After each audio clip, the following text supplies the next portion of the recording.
the Tractatus Logico-Philosophicus, the most influential philosophical work of the 20th century.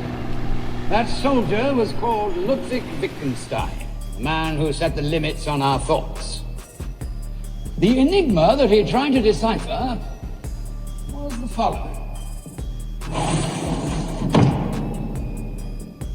Can we know the truth?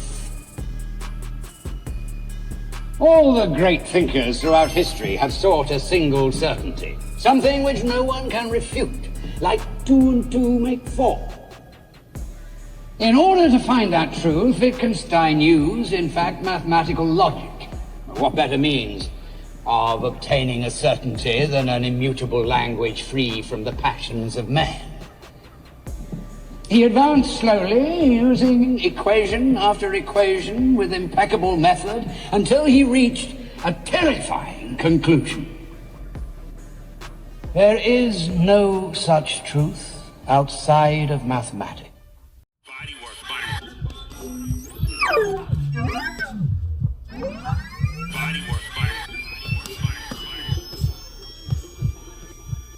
Welcome to Bodywork. Welcome back. It's Michael Rogers. Welcome to Bodywork Boxing. We got bad news.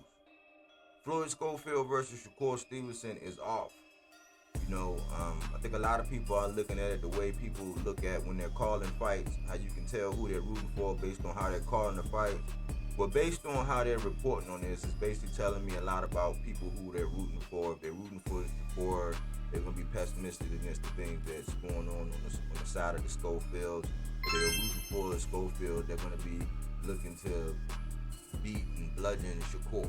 You know, and at first I was almost like, man, it's too conspicuous for me, especially with Shakur donning that snack hat, and then, you know, seeing that interview with him and Andre Ward saying he was scared that Schofield was going to be a no-show.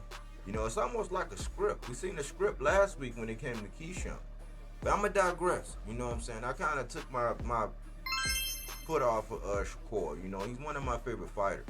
Yeah, I just don't like the antics as of lately. Like the last year, about year and a half, I don't really condone a lot of those things him and Keyshawn's been doing. You know, even though I am a fan of both of them.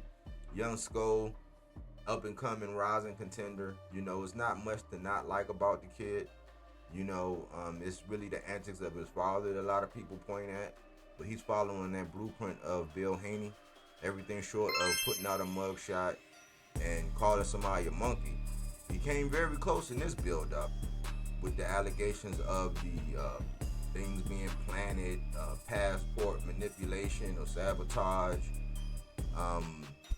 You know, now he's saying that his son was poisoned, you know, or sick.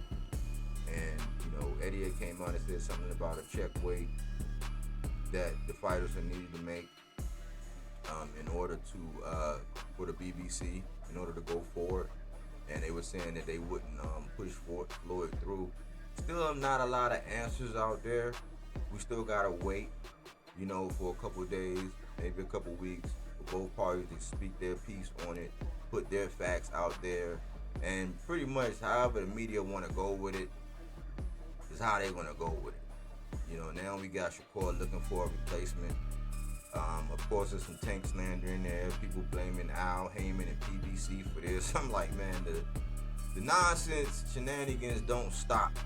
It's around the clock, you know. But I try to keep things factual. I try to have a level head about these things. I am disappointed. You know, we still get to see a couple guys on the card that I'm excited about. Carlos Adames and Shiraz. We got Virgil Ortiz and Madri Moss. Get to figure out who those guys really are, you know, coming off their last performances. Of course, we got Dmitry Bivol and Beterbiev, you know, part due, you know, but kind of disappointed, man. I'm looking forward to hearing what's going on with this, man, and I thought that this was going to be a fight that was going to garner a lot of playback value and tell us who both of these fighters really were at this point in time. You know, so we just got to sit back and see what happened. But it smells fishy to me. You know, when you go over there and you get that turkey sandwich, man, or that turkey bag, man, it's starting to look more and more like a real gamble, a real risk. You know, you had Schofield saying he was smelling his water, and you know, it's a shame that this is what fight fans are actually clamoring for these days. You know, all the shenanigans, all the gossip, all the juiciness, all of the WWE type things surrounding boxing, and not the actual fight. So I'm disappointed that we're not going to get the actual fight. But we'll see in the days to come what's to happen. Anyways, thanks for tuning in here at Bodywork Boxing. But we don't take things for face value. We do that body work.